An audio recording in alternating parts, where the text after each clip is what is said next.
Question number 3. Listen, assertion, reason type question ആണ്, statement type question ആണ്.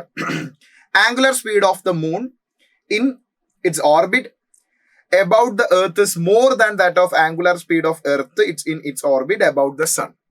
നോക്കൂ, Moon എർത്തിനെ centre ആക്കി വെച്ച് റിവോൾവ് ചെയ്യുന്നു. അപ്പോൾ ഒരു തവണ റിവോൾവ് ചെയ്യുന്നു. അപ്പോൾ അതിന്റെ ആംഗുലർ സ്പീഡ് 2π/t അല്ലെങ്കിൽ 2π കോൺസ്റ്റന്റ് ആണ്. അപ്പോൾ angular speed omega is equal to 2π/t.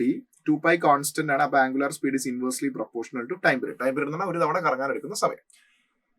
ഇനി നമ്മൾ എർത്തിന്റെ കാര്യം നോക്കുകയാണെങ്കിൽ സണ്ണിനെ സെന്റർ ആക്കി വെച്ചിട്ട് എർത്ത് റിവോൾവ് ചെയ്യുന്ന സമയത്ത് ഒരുപാട് ഡിസ്റ്റൻസ് ഉണ്ട്, വലിയ പെരിമീറ്റർ ആണ് റിവോൾവ് ചെയ്യുമ്പോൾ ഉണ്ടാവുക. എങ്കിലും അവിടെ കവർ ചെയ്യുന്ന ആംഗിൾ 2π എന്നാണ്. അപ്പം മൂന്ന് എർത്തിന് ഒരു തവണ റിവോൾവ് ചെയ്യുന്ന സമയത്ത് എത്ര ആംഗിൾ കംപ്ലീറ്റ് ചെയ്യുന്നുണ്ട്? ആംഗുലാർ ഡിസ്പ്ലേസ്മെന്റ് 2π ആണ്, 360 ഡിഗ്രിയാണ്. അതേ ആംഗിൾ തന്നെയാണ് ഭൂമി സൂര്യനെ ചുറ്റുന്ന സമയത്തും കവർ ചെയ്യുന്ന ആംഗിൾ. അപ്പൊ രണ്ടിന്റെയും ആംഗുലാർ ഡിസ്പ്ലേസ്മെന്റ് സെയിം ആണ് ഒരു തവണ റിവോൾവ് ചെയ്യുമ്പോൾ. പക്ഷേ ടൈം പീരീഡ് വ്യത്യാസമുണ്ട്.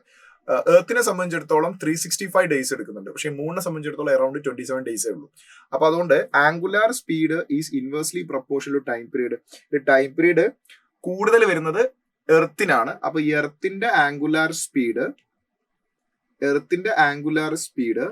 Will be less than that of മൂണിന്റെ ആംഗുലാർ സ്പീഡ്. മൂന്ന് ടൈം പീരീഡ് കുറവാണ്, ആംഗുലാർ സ്പീഡ് കൂടും. അപ്പൊ നമ്മൾ അസേർഷൻ എന്താ പറയുന്നത്? Angular speed of moon it's in its orbit about the earth is more than that of angular speed of earth in its orbit around sun എന്ന് പറയുന്നത്. അപ്പൊ അത് കറക്റ്റ് ആണ്. അപ്പൊ അസേർഷൻ കറക്റ്റ് ആണ്. So assertion is correct. ഇനി reason എന്താ പറയുന്നത്? The moon take less time to move around the earth. Correct അല്ലേ? മൂണിന്റെ ടൈം പീരീഡ് കുറവാണ്. മൂണിന്റെ ടൈം പീരീഡ് 27 ഡേയ്സേ ഉള്ളൂ. അപ്പൊ മൂണിന്റെ ടൈം പീരീഡ് കുറയുന്നതുകൊണ്ടാണ് ആംഗുലാർ സ്പീഡ് കൂടുന്നത്. അപ്പൊ ഈ പറയുന്ന റീസൺ കറക്റ്റ് ആണ്. യെസ്. അപ്പൊ ഇവിടെ ഏതാ ആൻസർ വരിക? Both A and R correct and R is the correct explanation of A. That is option 2 is the right answer. Ready?